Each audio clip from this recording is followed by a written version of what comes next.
Bonjour à tous, j'espère que vous allez bien. Alors dans ce nouvel épisode hors série, j'ai eu la chance d'interviewer une personne dont j'adore l'énergie et qui m'a beaucoup inspiré lorsque j'ai démarré mon activité. Ce qui m'a inspiré particulièrement plus que ce qu'elle fait, c'est comment elle le fait, c'est ce qu'elle dégage en tant que personne. Et cette personne, elle s'appelle Alexandra Gabriel et elle est numérologue. Son activité s'appelle Déplumer des nombres. Pour le reste, eh bien, je vous laisse écouter ce passionnant entretien et je vous remercie tous pour votre fidélité.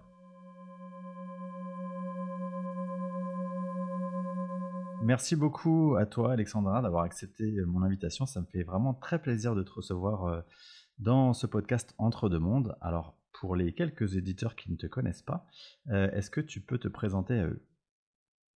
Alors bonjour Xavier, merci beaucoup pour ton invitation, ça me fait chaud au cœur. Alors oui, je peux me présenter bien évidemment, donc je suis Alexandra, je suis auteure, numérologue et conférencière. Et du coup j'ai été un peu attrapée par la magie des nombres il y a quelques années maintenant. Ça fait 12 ans déjà que le temps passe vite. Et c'était pas gagné du tout que je me fasse attraper par la magie des nombres parce que quand on regarde mes cahiers de maths quand j'étais à l'école, ben c'était loin d'être acquis, les nombres et moi. Et puis, ben, je suis venue à la numérologie un peu par hasard, mais par la force des choses aussi. En fait, on sait qu'il n'y a pas de hasard, hein, et que justement, derrière chaque hasard, il y a la force des choses, bien évidemment. D'accord.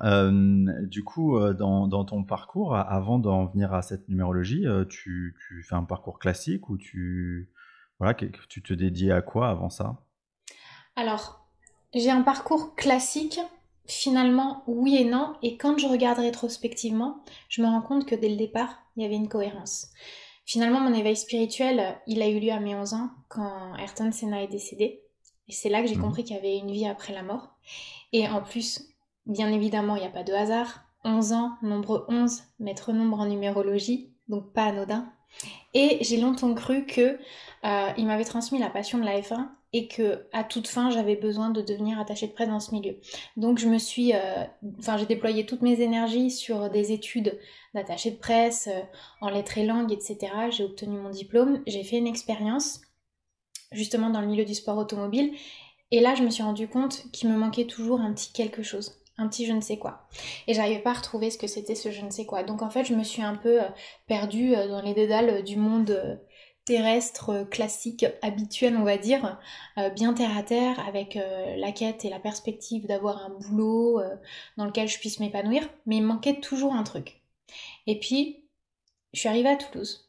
Et il m'est arrivé une expérience spirituelle assez forte qui m'a remise justement sur la vraie vocation qui était née à mes 11 ans, à savoir celle de mon éveil spirituel et de ma quête de sens de compréhension des événements de la vie, des gens, mais aussi de l'après-vie. Et donc j'ai eu, on va dire, un parcours qui a été riche en expérience parce qu'on ne tombe jamais à côté de son parcours, on a besoin parfois d'en passer par certaines étapes pour avoir la finalité, la compréhension de quelque chose de plus subtil quand on est prêt et quand on peut enfin Mhm. arriver à cette destination. Mais en fait, quand je regarde rétrospectivement tout ce que j'ai fait avant, ça m'aide pour ce que je fais aujourd'hui. Waouh. Quand tu décides de te lancer dans cette pratique qui est la numérologie, alors c'est il y a 11 ans, donc il faut remettre les choses un peu dans le contexte, c'est pas aussi connu qu'aujourd'hui, j'imagine.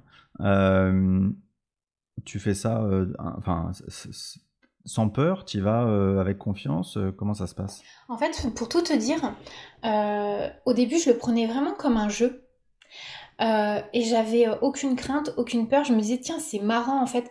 Oh, c'est drôle à quel point je peux calculer vite les dates de naissance. Et puis je me suis rendu compte qu'il y avait, tu vois, pas mal de ponts qui se faisaient, Xavier, entre ce qui m'arrivait maintenant, Hmm. les connexions que j'avais, les compréhensions que j'avais de certaines choses, et la manière que j'avais de fonctionner à l'époque. Dis-toi que à l'époque, justement, pour en revenir à Sénat, quand j'avais besoin de comprendre ce qui m'arrivait, pourquoi j'étais autant bouleversée par sa disparition, je me disais, il faut absolument que je me mette en contact avec ceux qui l'ont connu. Et donc, j'avais contacté des journalistes et je leur demandais de remettre des lettres aux pilotes et je prenais le prétexte de leur anniversaire, donc de leur date de naissance, pour pouvoir communiquer avec eux. Hmm. Et quand j'ai commencé la numérologie, je me dis mais c'est drôle, c'est vrai que j'ai toujours été un peu obsédée par les dates. Et tu vois, après je suis passée à autre chose. Et c'est vrai que même en cours d'histoire, il y a plein de trucs que je retenais pas, mais les dates, je les retenais. Et du coup, ben, de fil en aiguille, je me suis rendu compte que c'était vraiment rigolo, que c'était un jeu, mais que ça permettait d'aider les gens, de leur donner des clés de compréhension sur des fonctionnements, des cheminements intérieurs qui venaient en corrélation avec des événements extérieurs. Et peu à peu, ça a pris de plus en plus de sens. Et à un Hmm. moment donné, pourquoi je me suis lancée et consacrée uniquement qu'à ça? Parce que j'avais beaucoup de choses à partager avec le monde, avec les gens. J'avais envie que ça aille plus fort, j'avais envie d'aller plus loin. Et après, c'est le temps qui a fini par me manquer, tout simplement parce que j'avais une activité en parallèle Ah oui. et j'ai un de mes protecteurs qui m'a imposé un choix. Vraiment, il y a... Donc c'était le 30 mai, tu vois, je me souviens de la date, c'était le 30 mai En même temps, 2021. pour toi, c'est facile. Ouais, les dates, c'est vraiment mon truc. C'est vrai que je me souviens de toutes les dates, mais depuis toujours, mais avant même d'avoir commencé la numérologie. Et il m'a dit, je souhaiterais que tu envisages de donner ta lettre de démission. Donc il m'a fortement invité à le faire, j'avais pas forcément envie de l'écouter, de lui obéir. Et en fait, il m'a Wow. dit, mais Alexandra, tu comprends pas, quand je te dis que tu dois le faire, c'est pas... je suis pas en train de te donner un conseil. Ou... Non, c'est C'est comme pas ça. négociable. C'est tu vas faire un burn-out, c'est pas Ah oui. possible. Il y a beaucoup de choses qui arrivent, il y a beaucoup de choses en perspective. Donne ta lettre de démission le 22 juillet. Il m'avait donné une date très précise. J'ai retardé l'échéance et je me souviendrai toute ma vie. J'étais à cheval la veille, il m'a dit je rêve où tu vas pas le faire. Et là, je me suis dit, il se passe quelque chose de particulier. C'est pas pour moi, c'était pas le moment. C'était Hmm. pas le moment, j'avais pas envie en fait, c'était inapproprié à mon sens, mais je sentais que c'était bienveillant et qu'il avait raison. Donc j'ai fini par le faire.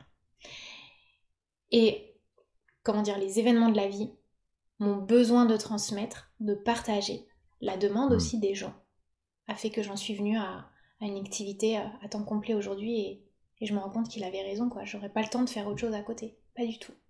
Et puis c'est devenu une Wow. passion de plus en plus et je Ouais. découvre encore de plus en plus de choses. Du coup j'ai du temps, j'ai pas l'esprit occupé, habité par autre chose, Ouais. donc je peux me consacrer uniquement qu'à ça. Et du coup c'est la magie de la vie qui a fait que j'en suis là quoi. Justement, j'allais te demander, entre le tout début de ta pratique, il y a quelques années, et aujourd'hui, qu'est-ce qui a changé pour toi?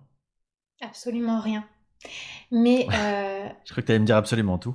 en fait, non, parce que j'ai toujours eu, au final, je me rends compte, cette ferveur et cette conviction et cette envie et cette joie de transmettre. Hmm. Ce qui a changé, c'est peut-être ce que j'ai découvert.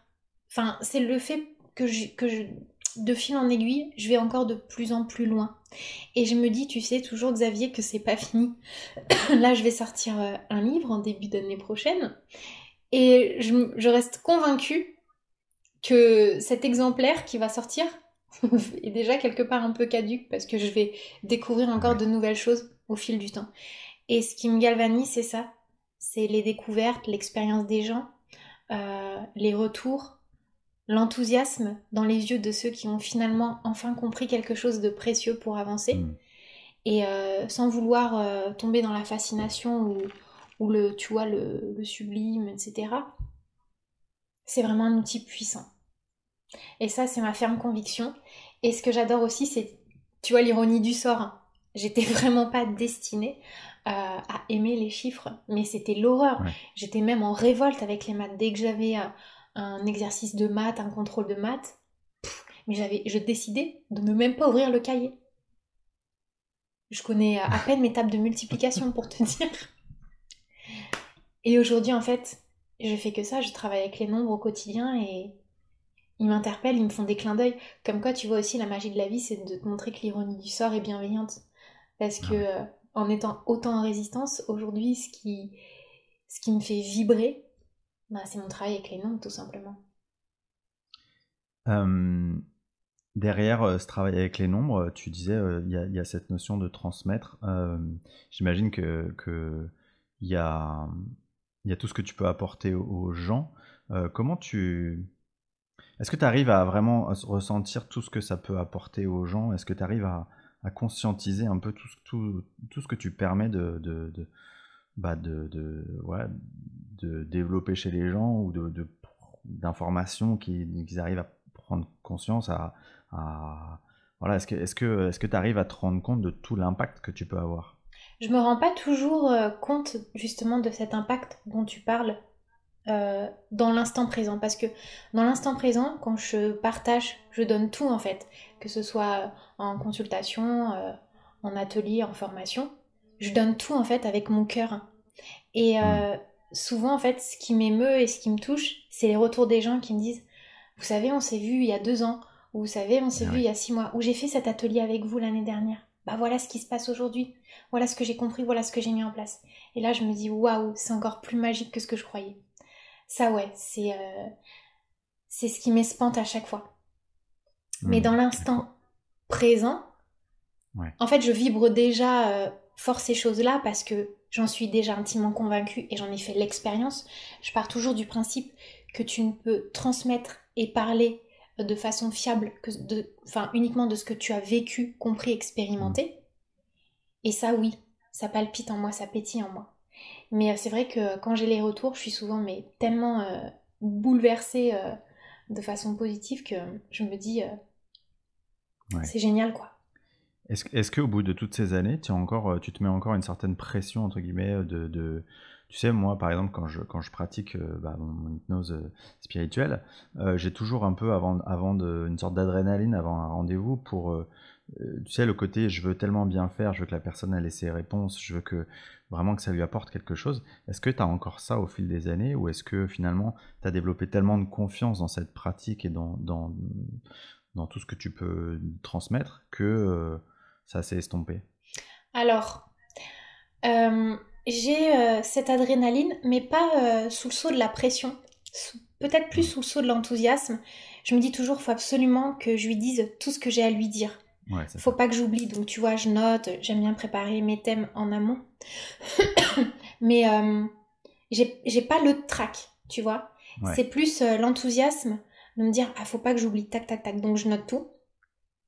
Et sur 1 heure et demie de rendez-vous, je mets vraiment le paquet pour tout transmettre. Euh, mais par contre, je vais te le dire honnêtement, cette appréhension que les gens viennent me voir pour les mauvaises raisons. Je sais que parfois, et c'est comme ça, il faut que je l'assume, donc maintenant j'en ai moins honte ou j'ai moins peur de ça, je vais dire plutôt que honte. Euh, je sais qu'il y a des gens qui viennent me voir pour ce que j'appelle moi la petite cerise sur le gâteau, le petit côté en Ouais. plus, tu vois. Mhm. Et j'ai pas forcément toujours envie qu'on vienne me consulter pour ça, même si je comprends que les gens aient besoin de ça. Ouais. Euh, Ma vraie question, mon vrai positionnement, c'est est-ce que suite à notre rendez-vous, il ou elle va vraiment être capable d'activer, faire vivre ses nombres? Est-ce qu'il va comprendre, est-ce qu'elle va comprendre à quel point c'est précieux? Est-ce qu'elle va être au courant, est-ce qu'il va être au courant de toutes les ressources qu'il a? C'est ça en fait mon vrai challenge, mon vrai Ouais. point d'interrogation. Après moi mon rôle c'est de transmettre, ensuite ça m'appartient plus, Mhm. mais dans ma déontologie j'ai vraiment à cœur que les gens aillent au bout d'une démarche de reprendre quelque chose de précieux en main qu'ils ont en eux depuis la nuit des temps et qu'ils ont oublié. Elle est là vraiment euh, ma vraie pression, si tu veux. Ouais. Je vois tout à fait ce que tu veux dire. Ça me parle bien. Est-ce que quand tu rencontres des personnes, j'imagine qu'il doit y avoir parfois, les personnes, elles se livrent un peu sur qui elles sont, est-ce qu'elles vivent, etc. Et donc, j'imagine forcément qu'il y a des contextes parfois un peu lourds. Est-ce que toi, tu arrives à te détacher Est-ce que tu arrives à pas prendre ça pour toi, si tu veux, à te détacher un peu de l'émotionnel? Alors, je vais te surprendre et des fois, ça surprend les gens. Et je veux pas que ce soit mal interprété ou pompeux, comme quelqu'un qui a pas de cœur et tout. Mais je sais pas pourquoi, je suis quelqu'un d'extrêmement sensible. Hmm. Si je vois la situation hors contexte d'un rendez-vous numérologique, je peux me mettre à pleurer. Mais dans l'énergie du rendez-vous, je sais aussi qu'il y a les forces de ce qu'on ne voit pas. Et du coup, ça me porte et ça m'aide à retranscrire de façon objective et comme il se doit. J'ai peut-être déjà été émue en 12 ans en rendez-vous, peut-être 3 4 fois.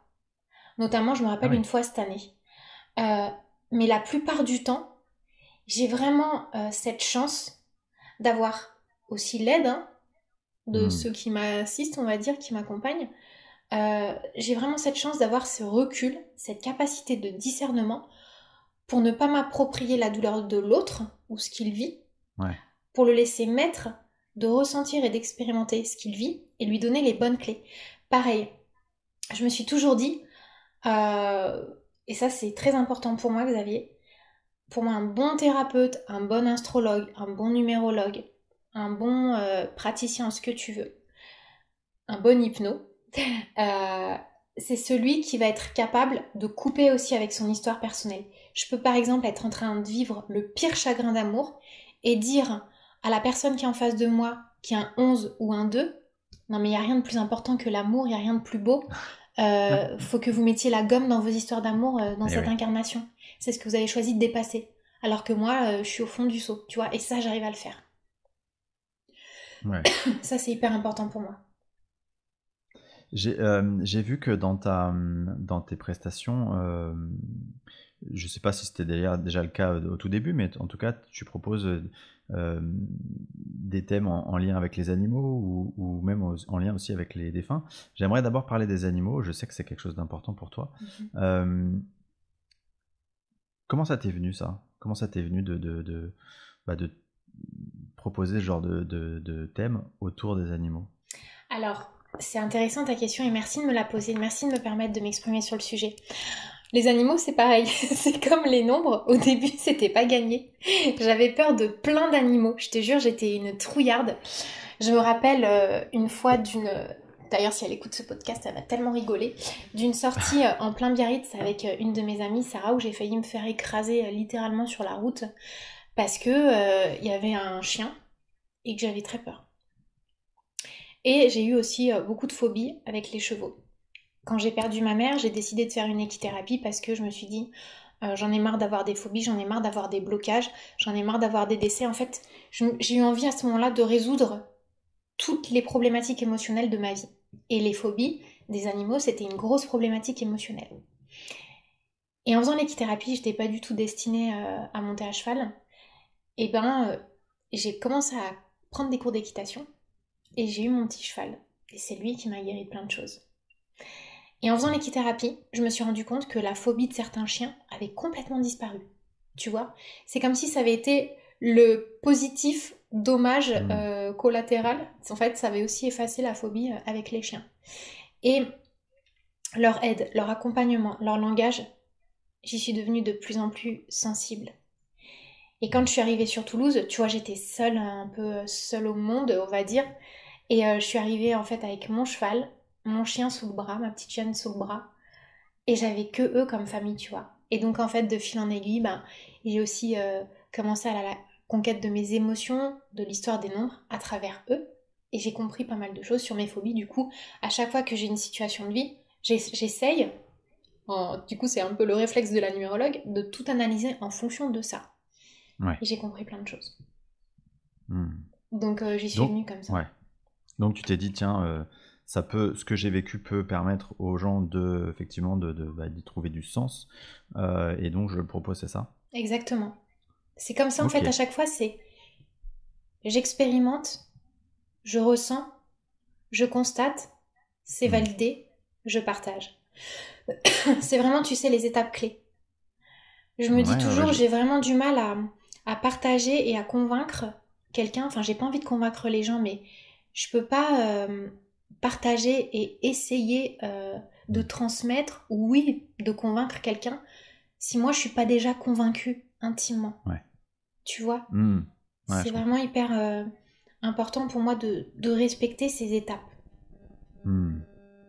Ouais, ouais. Concernant les animaux, tu sais, moi j'avais la croyance au tout début de mon éveil spirituel que quand on s'incarne successivement je veux dire, notre âme, elle parcourt différents stades, les minéraux, les végétaux, les animaux, et j'avais la sensation que du coup, tu sais, les animaux, c'est un rang un peu inférieur, et plus j'évolue, plus je me rends compte qu'en fait c'est l'inverse, que les animaux, ils ont plein de trucs à nous apprendre. Est-ce que toi, t'es d'accord avec ça pour le coup?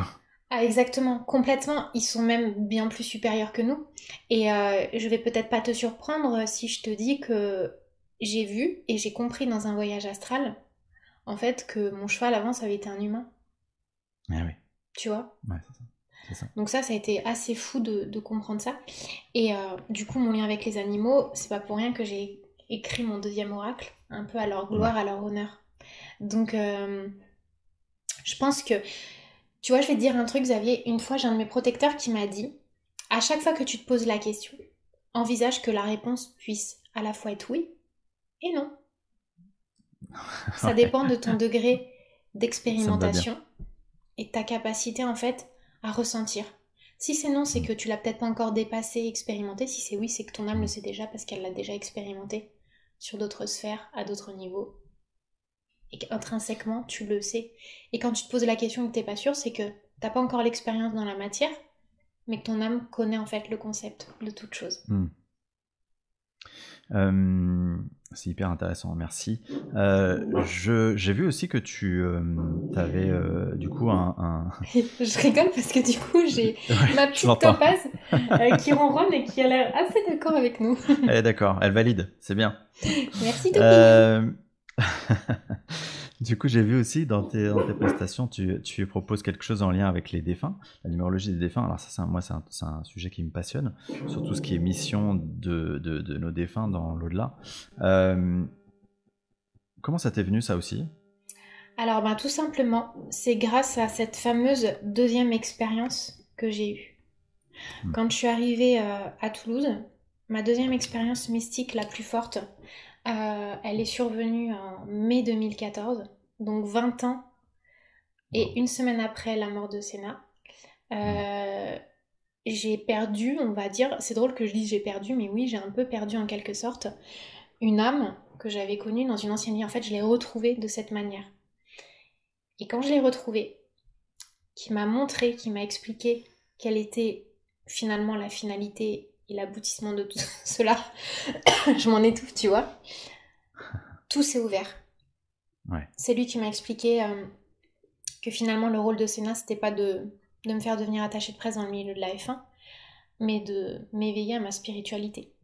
À partir du Ouais. moment où j'ai compris ça, je me suis dit que tout ce que j'avais vu, ressenti dans moi, Hmm. expérimenté dans mes vibrations, ben c'était pas des conneries, tu vois. Ouais. C'est Ouais. ça Ouais. qui s'est passé. Et à partir du moment où j'ai ouvert cette porte, j'ai été reconnectée aussi avec l'histoire de ma grand-mère paternelle, Hmm. que je ne connaissais pas, qui a été internée toute sa vie pour schizophrénie, mais qui en réalité était médium.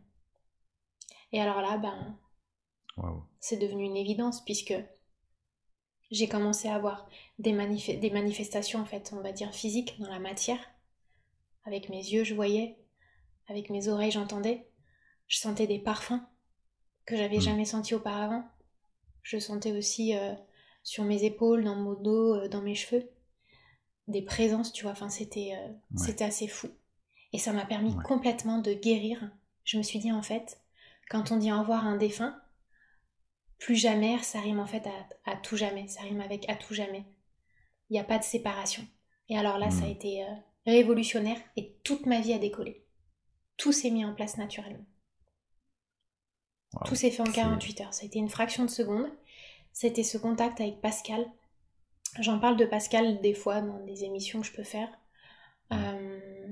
Il est une clé importante aussi dans mon éveil spirituel, lui.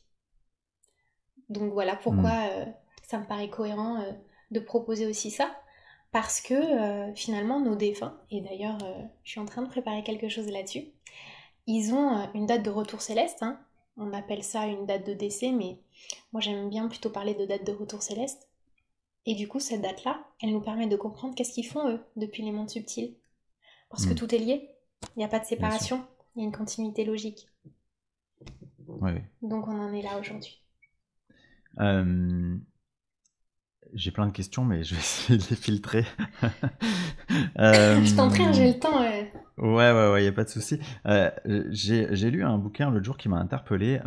Je commence par ça, tu vois, qui disait que quelque part dans nos rêves, il se passe plein de choses, Mm. Euh, et notamment dans nos rêves, en fait, quelque part, c'est comme si une partie de nous rejoignait un peu ce monde des incarnés, et que quand on a des missions dans l'au-delà, quand on est désincarné donc, il y a une partie de nous qui dans ce rêve-là va continuer cette mission, comme s'il y avait en fait une certaine continuité dans cet état. Il y a cette parenthèse qui est notre vie incarnée, notre vie terrestre, et il y a cette continuité dans le monde de l'au-delà, avec tout ce qu'on peut travailler, toutes nos missions.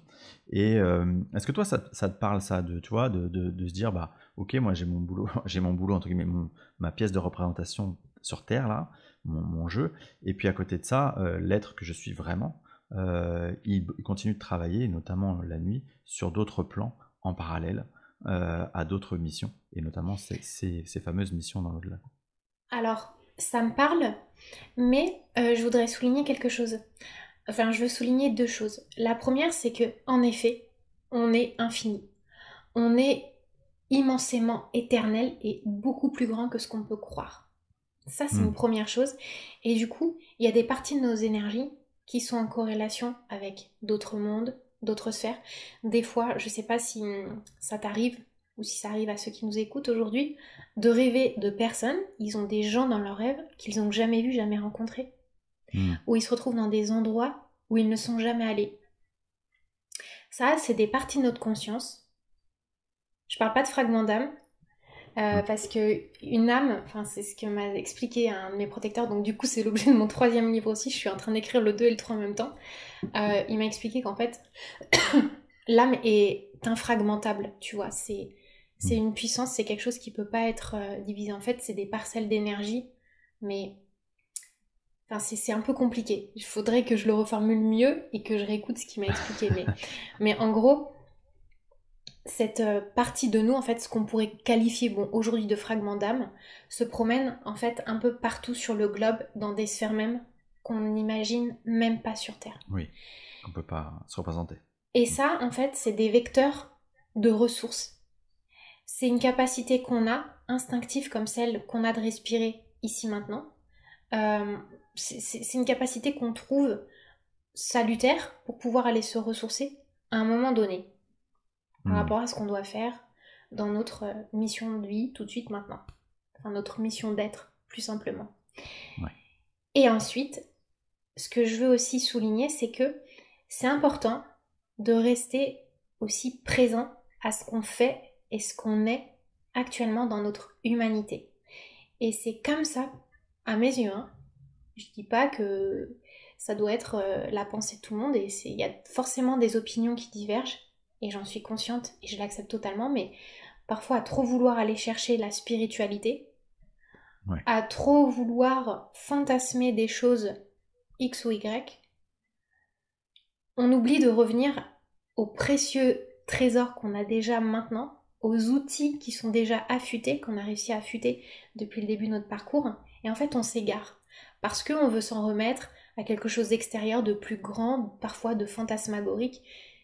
Mais ce qui compte avant tout, et ça c'est fou parce que quand on va retourner de l'autre côté, on va le voir, ce qui compte avant tout, c'est de réussir cette expérience terrestre. Hmm. Et d'ailleurs, si tu savais, Xavier, combien de personnes j'ai qui me disent non mais moi Alexandra, je vous dis, on me l'a dit, c'est ma dernière vie. Mais non, en fait, on peut pas savoir. Est-ce qu'on est sûr d'avoir dépassé absolument tout? On peut pas. Et figure-toi qu'on se bouscule quoi au portillon de la réincarnation. En Bien sûr. fait, revenir sur Terre, c'est comme gagner une place pour le concert de ton idole, de ta vedette. Sauf que, bah, en fait, dans l'immensité généreuse de la vie, tu peux vraiment te réincarner, mais quand t'as fait vraiment plusieurs étapes. Donc c'est important de revenir aussi à soi, à cette vie-là, et à Ouais. justement déployer ses potentiels venus d'ailleurs, parce que travailler aussi de vie en vie, dans l'instant et cette vie tout de suite maintenant. Ouais, c'est marrant parce que tu vois, ça m'évoque quelque chose que je dis souvent, enfin un échange que j'ai souvent avec les consultants qui viennent me dire, ah non mais moi, je sais pas pourquoi je me suis réincarné, c'est la dernière, hein. Franchement, j'arrête parce que j'ai vraiment déconné, j'en peux plus. Et je leur dis, mais vous savez, d'un point de vue de l'âme, quand vous regarderez les choses d'un point de vue de l'âme, vous aurez certainement une vision complètement différente de ça et vous serez content Oui, de revenir, vous remettre peut-être effectivement dans une situation parfois difficile du point de vue de l'être incarné. Mais d'un point de vue de l'âme, en fait, vous serez super heureux. Vous attendrez que ça, en fait. Parce que c'est une expérience, une opportunité incroyable d'évolution. Et, et voilà, c'est une chance, en fait. C'est une chance. Exactement, je te rejoins complètement là-dessus. Et d'ailleurs, je voudrais encourager les gens qui vivent peut-être ou qui ont vécu des expériences, des événements de vie traumatisants, atterrants. Dites-vous que au moment où vous avez vécu ces choses-là, vous étiez en fait en train de décrocher vos plus belles victoires. Et ça, c'est vraiment dans le chaos émotionnel. Quand une partie de notre vie part à volo, vole en éclats d'un coup d'un seul, que ce soit à travers un décès, que ce soit à travers une agression, que ce soit à Mm. travers la perte d'un boulot, à travers la perte d'une maison, peu importe, à partir du moment où on est vraiment dans ce chaos, on est en Mm. fait propulsé pour aller décrocher nos plus belles victoires. Et il n'y a rien qui ne se fasse sans l'accord de notre âme et sans qu'on puisse y arriver à bout. En fait, c'est pas possible de choisir. En fait, c'est contre nature. Ça aussi, il m'avait expliqué ça. Il m'a dit, en fait, à partir du moment où tu choisis une épreuve de vie, t'as tout de suite l'antidote. C'est comme, tu sais, si tu prends une pièce de monnaie, tu dis, bah non, je veux que le côté pile. Bah non, en fait, Mm. ta pièce Tu de peux monnaie, pas. elle est pas valable si t'as pas le côté face. Donc Mm. c'est un package. Mm. T'as dans ton épreuve, dans ta difficulté, déjà l'antidote pour t'en sortir. C'est hyper inspirant. Euh, J'aimerais te poser la question suivante qui est maintenant, bah, au bout de quelques années de pratique, tu commences à être un peu médiatisé, voire même beaucoup médiatisé. Comment est-ce que tu vis ça de ton côté? Ben, ça me fait plaisir que mon travail soit mis à l'honneur et connu de tous. En fait, c'est pas le fait d'être médiatisé pour être médiatisé. C'est vrai que bon, la reconnaissance d'un public, ça fait toujours chaud au cœur. Mais mon cheval de bataille avant tout, c'est que mon message continue à être transmis et véhiculé comme j'ai Hmm. envie qu'il le soit depuis le départ. C'est ça surtout. Est-ce que t'as pas, tu sais, cette crainte de tomber quelque part dans un fonctionnement un peu égotique, tu vois? Bien sûr que si, que je l'ai. Tu sais pourquoi? Je vais te dire un truc. D'ailleurs, c'est drôle que tu me poses cette question parce que j'en parlais l'autre jour avec Amélie Carbra de Rayonnance TV que j'aime beaucoup et qui est devenue une amie en fait à qui je me confie aussi Hmm. souvent. Euh, comme je suis un et que le côté du un, il y a un peu aussi ce côté des fois qui a une propension à l'égocentrisme, ben je me dis faut pas que je tombe dans les travers de mon un. En fait, tous potentiellement on peut, mais je me dis en fait à chaque fois ce qui va me sauver, c'est la passion de ce que j'ai à transmettre. Et Hmm. ça, c'est intouchable. Ça, par contre, j'en suis convaincue. Ouais. Ouais. Est-ce que le fait d'être comme ça, de plus en plus médiatisé quelque part, ça dénature les relations que tu peux avoir avec les gens qui sont autour de toi? Oui et non, parce que je sais toujours à qui j'ai affaire. Euh, et je reconnais toujours dans chaque âme le cœur brillant, ce cœur-là qui a besoin en fait d'être aussi soutenu, encouragé. Donc Hmm. oui et non après. Tu veux dire, tu parles des gens qui pourraient être intéressés ou des choses comme ça? Ouais, c'est ça. Forcément, je me dis que moi, je me dis que bah, plus tu deviens connu, plus quelque part le rapport des gens. Tu vois, j'en parlais. C'est autre chose, mais j'en parlais avec une amie qui est médium et qui me dit, moi, bah, quand les gens, mes amis viennent me voir, je sais jamais à qui ils s'adressent. Ils s'adressent à la médium ou s'ils s'adressent à l'ami. Et du coup, ça dénature un peu nos relations. Bah, toi, je me dis, quand les gens ils viennent te voir, peut-être qu'ils sont intéressés quelque part aussi à, tu vois, à obtenir quelque chose en échange ou et que ça peut, avec le temps, dénaturer un peu le sens de votre relation, quoi. Après, je vais te dire un truc, Xavier, c'est drôle que tu parles de ça parce que cette année-là, j'ai retrouvé toutes mes amies d'enfance. Comme si en fait, avant que je sois propulsée un peu plus, euh, comme si c'était le point de rendez-vous avant Ouais. tout ça. Et je sais au fond de mon cœur, mais ça me dérange pas plus que ça. Ça me dérange pas plus que ça parce que j'arrive à mettre les limites quand faut les mettre. Mm. Mais par contre, je me prive jamais d'une occasion, d'une opportunité de transmettre quelque chose qui vient du fond de mon cœur. Même si c'est à quelqu'un d'intéressé, je m'en fous en fait. Ce qui compte, c'est que je me dis que c'est une âme comme les autres. Et ben, non, ça me dérange. Ça me dérange sans me déranger, quoi. Parce que Ouais.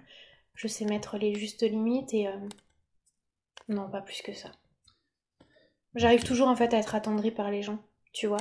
Il y a toujours un truc qui m'interpelle dans leur Hmm. chaleur, dans leur bonté, tu vois. Donc, Ouais. non, après, par contre, ce que j'aime pas, c'est les haters. Ouais. Ça, Alors, ceux-là, ouais. Forcément, j'imagine, plus t'es connu, plus tu fais face à des haters. Moi, non, non, j'ai la chance de pas encore être suffisamment connu pour en avoir. En fait, Mais je lis même plus les messages. ouais, Honnêtement, j'ai trop de chance, j'en ai pas tant que ça. ouais, J'ai juste une fois un message très insultant avec des menaces. Je l'ai passé à mon avocat. C'est tout. ah ouais, Comme ça, je lui ai dit, bah, vous en occupez. ouais, Il y a juste ça. ouais, Après, voilà, j'ai un peu d'huile dans mon thème, donc je sais me défendre. Et c'est pas parce qu'on est dans la spiritualité qu'on doit se faire écraser. Ça aussi, tu vois. Les fausses ouais. croyances et le côté. Non, en fait, moi, Justement, j'ai besoin juste, que l'intégrité de tous, la mienne et celle des autres, soit ouais. respectée. Ouais, justement, j'allais te demander alors il y a beaucoup de thérapeutes qui se lancent dans tout type de pratique dans le domaine. Qu'est-ce que tu leur conseillerais à ces personnes qui se lancent aujourd'hui dans n'importe quelle pratique spirituelle, hein? De toujours être convaincu par la voix du cœur. Être convaincu et toujours se souvenir de pourquoi on fait ça. Et ne jamais oublier la Hmm, passion du métier en tant que tel. Valider ce que ça nous a apporté, ce qu'on en a compris, et avoir toujours l'amour du partage. C'est le seul hmm. conseil que je peux donner. Il n'y en a pas d'autre. Ok, bah c'est déjà, c'est déjà très bien. Euh, Tu m'as dit tout à l'heure que alors, ce que nous on appelle les guides, ou ce que moi j'appelle les guides, tu les appelles les protecteurs, c'est ça? J'ai lu entre les lignes. Euh, Ils t'accompagnent, enfin je sais qu'ils t'accompagnent depuis toujours, mais tu les perçois toi depuis toujours? Ou c'est pas, c'est venu progressivement? Alors, le premier que j'ai senti, c'était à mes 11 ans. Mhm. Euh, En fait, oui, donc moi j'aime bien appeler les protecteurs et pas forcément les guides parce que je sens plus la protection, tu vois. C'est pour ça que je les appelle les protecteurs parce que Ouais, je sais que c'est une protection et je les sens alternativement. Je les d'accord. sens quand j'en ai besoin, quand c'est nécessaire, avant même que j'en ai conscience, tu vois. Mais c'est vrai que c'est pas le faire-valoir de mon travail. Je préfère Hmm, toujours, je suis toujours plus fière d'avoir trouvé quelque chose par moi-même ouais. que par leur biais. Ça, c'est vrai. Et après, au-delà de ça, donc c'est vrai que j'ai de la chance de les sentir, Mhm. mais on en a tous. Même si on les sent Bien pas et on sûr. n'en a pas conscience, ça c'est sûr, il n'y a pas un être humain sur cette planète qui n'est pas accompagné d'un protecteur ou d'un guide. Oui, ce que je pense, c'est que d'ailleurs euh, on les sent sans les sentir, c'est-à-dire qu'en fait, c'est juste un phénomène qu'on n'a pas conscientisé, alors qu'ils sont beaucoup plus présents qu'on peut l'imaginer au quotidien. Mm. C'est juste que on n'a pas mis le mot dessus, quoi. On n'a pas mis le doigt dessus concrètement pour savoir exactement décrypter le truc. Mais au final, Exactement. ouais, c'est ça. Des fois, des fois, tu vois, par exemple, je me surprends à avoir des conversations comme ça avec des amis, surtout et n'importe quoi. Mm. Et parmi mes protecteurs, j'en ai un qui est très très rigolo. Au début, je me suis demandé, pendant très longtemps, je me suis demandé quel était son rôle dans ma vie. Et en fait, on va dire que mon protecteur en chef m'a dit, lui, il est chargé de maintenir ton taux vibratoire élevé. Ah ouais, Et c'est ça cool ça. passe toujours par la joie et le rire et l'humour. Mm. Et même des fois, Xavier, dans des situations déconcertantes, ça m'est déjà arrivé en consultation, qui me fasse presque éclater de rire. Je vais te donner une anecdote. Une fois, je reçois une jeune femme lors d'un événement chez Mademoiselle Violette, qui était mon partenaire, enfin qui a été longtemps mon partenaire événementiel sur Toulouse, que j'embrasse d'ailleurs. Et là, qu'est-ce qui se passe? Donc j'ai quand même une jeune femme qui vient de perdre sa mère. Donc il m'explique la scène et cette dame a eu un accident. Et il me dit, voilà, la morale de l'histoire, c'est qu'il n'y a pas que moi qui sais pas conduire, parce que lui aussi a eu un accident. Et là, mais t'as envie de rigoler, mais tu peux pas. Et tu vois, c'est des trucs comme ça. Pour eux, c'est tellement dérisoire, c'est tellement une étape de vie. Oui, c'est Et il ça. m'a dit, mais tu verras quand tu vas rentrer de l'autre côté, tu vas tellement rigoler de toutes les morts incongrues, même que toi, t'as eu dans d'anciennes vies. Tu vas tellement rigoler, quoi. Et tu sais- Et Ouais, c'est c'est ça. rigolo que tu dises ça, ouais. C'est rigolo que tu dises ça parce que ça m'est arrivé en état d'hypnose, quand moi-même j'ai été hypnotisé, tu vois, d'arriver à des stades de conscience où finalement tout ce qui se passe dans ta vie, c'est du détail, quoi. En fait, t'as un regard complètement différent sur les choses et quelque part, toutes les questions que t'avais, toi, en tant qu'être incarné, bah, ça a aucun sens, quoi. Ça a vraiment aucun sens. Et puis, c'est un état hyper joyeux, hyper. Enfin, déjà, il y a avec une sensation, je sais pas si tu l'as déjà éprouvé, d'amour inconditionnel qui est pas descriptible parce qu'il n'y a pas de mots pour décrire ce sentiment-là. Et à côté de ça, un truc hyper léger, hyper joyeux, Mais oui. que j'ai, auquel je me suis connecté et que j'avais pas du tout cette idée-là. Moi, au début, j'imaginais un truc hyper sérieux, hyper strict, si tu veux. Et j'étais complètement déconcerté de constater à quel point c'était hyper léger, hyper joyeux, hyper. Voilà. Et je trouvais ça génial de pouvoir se reconnecter l'espace d'une séance avec cette sensation-là pour comprendre, en fait, quelque part, ce qui nous attend de l'autre côté, quoi. Exactement, et ça c'est fou. Et tu vois, des fois, ben, je parle de tout et n'importe quoi dans une conversation avec mes amis, et paf, il va faire une petite réflexion lui. Et du coup, je vais la partager, et ça fait rire tout le monde, et tout de suite après, il va y avoir une synchronicité. Ouais. Amélie pourrait encore t'en parler parce qu'on en a eu plein avec lui. Ou pareil, une fois, j'avais une amie à la maison, et elle me demandait, une amie d'enfance d'ailleurs, une amie que j'ai retrouvée, et elle me dit, mais comment tu le vis? Qu'est-ce que ça te fait? C'est drôle quand même. Elle me fait, tu sais que moi j'aurais trop peur de voir un défunt. Et puis au bout d'un moment, 2 jours après, il arrive, il se met au milieu du canapé entre nous deux et il me fait, viens, on fait une blague à Marie. Et je me dis, qu'est-ce qu'il va lui faire? Qu'est-ce qu'il va lui faire? Et en fait, je pense qu'il avait envie de l'aider à comprendre un peu tout ça. Et ils ont ouvert notre canal olfactif. Et j'avais une dame dans ma consultation du soir qui avait une grand-mère qui mettait une crème à la pivoine. Et en fait, on s'est mis à sentir la pivoine. Et j'ai fait, oh, mais c'est. Du coup, c'est la mamie de ma consultante. Il a dit, ouais. Et Marie a senti à ce moment-là. Elle m'a fait, oh, c'était quoi cette odeur? J'ai dit, non, non, c'est mon petit bout en train de l'au-delà qui fait une blague. Mais tu vois, c'est toujours des choses comme ça. Après, ils vont pas aller Ouais, au-delà de ce que tu peux supporter dans ta bien sûr. condition humaine. Mais lui, il a ce truc, même au fond du seau, même quand t'as envie de pleurer, enfin, il te sort un truc de nulle part, mais du coup, ça te permet toi-même de tourner ta situation en dérision, et c'est ça qui est magique avec lui. Et donc, à côté de ce bout en train, les autres protecteurs, tu as identifié un peu leur énergie, c'est un truc un peu différent? C'est...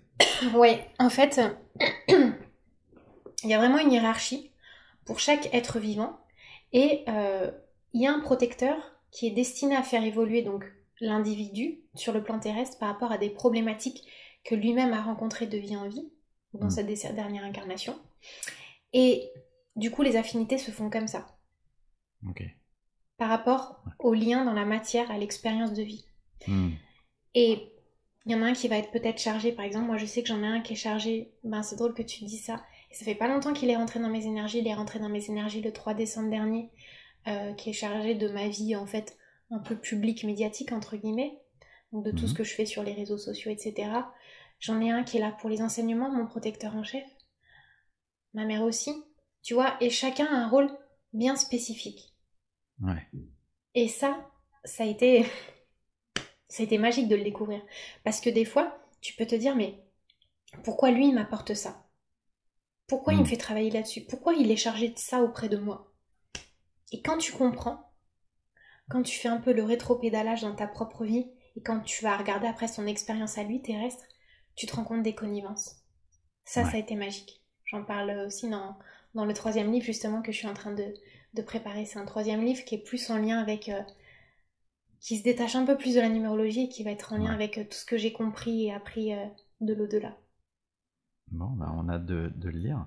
Euh, Est-ce que, grâce ou pas d'ailleurs à la numérologie, tu as réussi à avoir un peu de recul sur qui tu es vraiment en tant qu'âme, hein, j'entends. Donc Oui, sorti de ton personnage incarné, qui tu es et qu'est-ce que tu fais en tant qu'âme en fait? Quelle est ta couleur, je dirais, ta coloration, quoi. complètement, mais aussi, tu vois, ça m'a permis d'aller aussi au contact de mes démons les plus acharnés. Donc Hmm. ça m'a permis de me révéler sous mon plus beau jour, on va dire, mais aussi de comprendre les combats et les batailles que je menais. Ah oui. Donc c'est un packaging, hein, c'est un tout. Hmm. Pour moi, on n'a pas la lumière sans l'ombre et vice-versa. Ouais. Mais le but ultime, c'est justement de transformer cette parcelle d'ombre. Bien sûr, bien sûr. Ça a été Et du coup, difficile, hein. ça t'a appris à te confronter justement à ces parcelles d'ombre. Ouais, ça a été hyper difficile. Et justement, Hmm. j'ai une année 2021 très très dure. Parce que là, j'ai eu, à la suite d'un voyage astral, la porte ouverte à mon karma. Donc ça, c'est hyper délicat. Des fois, je me dis, si c'était à refaire, je le ferais de nouveau et je le ferais pas. Parce que, après, moi, je dis que j'étais pas prête à découvrir ces vies antérieures qu'il m'a montré, les 2 vies antérieures qu'il m'a montré. D'accord. Mais il me dit, si t'étais prête, parce que si Ouais. t'étais pas prête, j'aurais pas pu le faire, en fait. On te les aurait pas montré. Mais ça a été très dur, en fait. J'ai rouvert la boîte de Pandore, en quelque sorte. Ouais. Et là, j'ai vraiment ramassé. Ouais. C'était un peu violent, quoi. Mais du coup, grâce au nombre, je suis allée comprendre, connecter, voir le cheminement logique. Euh, Du coup, ça a été révélé. En fait, je m'étais dit, ok, maintenant que je sais, ça va être trop bien. Du coup, je Hmm. vais laisser passer le truc. Non, il m'a dit, parce qu'après, il faut que tu le vives dans la matière. Et en fait, il fallait que je vive les émotions. Pas Ouais. les événements en tant que tels, Ouais. mais ce que j'avais refoulé dans d'anciennes vies et que je m'étais Hmm. interdit de ressentir, du coup, je l'ai pris de plein fouet l'année dernière. Eh oui. Dans mes émotions, dans mes sensations. Ça a été super dur. Alors du coup, j'ai fait ce qu'il fallait, hein. Mais souvent, hein, je me fais suivre par un psychologue et une super hypnothérapeute aussi qui m'a beaucoup aidée. Et ça m'a redonné un coup de fouet et ça m'a permis surtout de sortir d'une posture de victimisation. Ouais. Ça, Ouais, ça a ouais, je été, comprends. ça a été, euh, ça a été bouleversant, époustouflant d'expérience. Mais aujourd'hui, je pense que j'en ressors bien plus forte. Ok. En fait, j'ai Merci. eu une vraie expérience, si tu veux, mais je le raconterai vraiment plus en détail. Je suis en train de l'écrire aussi sur papier, donc ça me nettoie aussi, ça me soigne, Ouais. on va dire. En fait, j'ai eu une expérience de vie où on m'a montré l'histoire dans les générations de mon père, donc j'ai découvert un hyper lourd secret de famille dans les Hmm. générations de mon père que je suis dorée, hein. Et on m'a Mhm. montré que finalement cette dynamique transgénérationnelle, elle venait en résonance avec ce que j'avais vécu dans une ancienne vie, que c'était aussi en fait une dynamique karmique. Hmm. Du Ah coup, il oui, m'a tout est permis mieux. de comprendre qu'on Hmm. pouvait nous-mêmes être la réincarnation de nos propres ancêtres. Par exemple, on peut être, nous, la réincarnation de notre arrière-arrière-grand-père ou grand-mère. Et je me suis dit, mais attends, du coup, elle, ce qu'elle a vécu, mais en fait, c'est moi maintenant. Elle me fait, oui, tu es cette personne, ta dernière incarnation, tu viens de là, en fait. Tu es Ah toi-même la ouais. réincarnation de ton arrière-arrière-grand-mère. Et là, en fait, tout s'est écroulé, tout s'est effondré, mais tout s'est libéré. Et au même moment, ce qui m'a halluciné, c'est que j'ai eu des nouvelles de mon père et mon frère, pendant cette fameuse semaine où j'ai tout découvert, avait fait une thérapie en astrologie karmique, truc de fou. Il fait, tu sais quoi, j'ai fait un truc trop drôle, je fais de l'astrologie karmique. Tu vois, enfin, la même semaine, quoi. C'est énorme. Donc, non, ça a été... Mais j'aurai Ok. l'occasion d'en reparler, Xavier, mais ouais, Ben ouais, c'est passionnant. ça a C'est été vraiment dur. passionnant. Mais la numérologie, si tu veux, ça a toujours été ma bouée de sauvetage. Parce que Ouais. c'est Pythagore qui disait que l'univers entier est régi par le nombre, que le Eh oui. nombre recèle des secrets qui sont prêts à être dévoilés et que les nombres expliquent tout. Hmm. Et tu vois, je me suis dit aussi, dans cette force de déni que tu avais des maths, Ouais. qu'est-ce que tu ne voulais pas savoir? Tu vois, j'en suis venue aussi à me dire ça. Bah ouais. Waouh. Est-ce que justement quand on n'est pas quand on a cette connaissance, cette science des nombres, est-ce que t'es pas tenté de tout interpréter je sais pas, tu rencontres une personne, tu vas forcément interpréter lire des nombres. Est-ce que tu arrives à te détacher de l'outil en fait pour vivre normalement? Oui, oui et non parce que... Alors oui, parce que j'aime bien aussi profiter de la vie et de l'expérience. J'aime bien aussi faire appel maintenant à mes ressentis, constater, vivre dans la matière et après venir Ouais. valider en me disant mais oui, mais Hmm. c'est ça. Ouais. Ouais, je comprends. tu vois. Je comprends, ouais. Puis après, comme je les manie tous les jours, à un moment donné, tu vois, je suis rassasiée aussi. Donc Ouais, c'est j'aime vrai. bien aussi vivre ma vie et les événements avec légèreté. Mmh. Mais rétrospectivement, avec le calcul, et c'est ce qui me permet aussi d'étoffer mes recherches, j'aime bien quand il se passe quelque chose de crucial, et des fois je le fais aussi en atelier sur des thématiques avec les gens, j'aime bien toujours aller revisiter un événement du passé où les gens se sentent coincés, pour Ouais. pouvoir leur donner une nouvelle clé de compréhension et d'entrée dans leurs émotions, tu vois. Et souvent, Mmh. c'est vrai que... Ouais, c'est magique, hein. Mais non, mais il n'y a pas à dire, c'est magique. Ok, on va bientôt terminer cette interview. Je voudrais te demander, tu nous en as parlé un petit peu, du coup tu as parlé de tes projets de livres. Tu es donc en train d'écrire 2 livres en même temps. Et à côté de ça, tu as une actualité du moment. Tu peux nous en parler un petit peu?